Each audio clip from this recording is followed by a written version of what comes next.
Alam niyo po yung salitang look back in the Hebrew, ang ibig sabihin, she paid attention. So hindi lang siya basta tumingin, tinitigan niya yung nakaraan at kaya siya inalat. Because you know what? Naniniwala ko walang mali sa nakaraan. We should be aware of our past.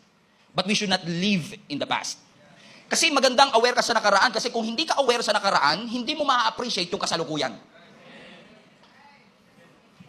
Kaya mga anak, huwag kayong magagalit sa mga magulang nyo kung lagi nilang sinasabi, alam mo anak, pahalagahan mo ang pagkain kasi naaalala mo, kung wala ka pa noon, nung unang panahon, napakahirap ng aming buhay, asin lang ang aming inuulam para kami silot, okay? Asin lang inuulam namin, mantika, toyo, masaya na kami. Ang sabi naman ng mga anak, what's wrong with you, dad? Hindi nila ma-appreciate kasi hindi nila naranasan. At kung hindi ka aware sa nakaraan, you will not be grateful for what God already did in your life, correct? So hindi masama. Hindi masamang maging aware sa nakaraan. Hindi masama yon.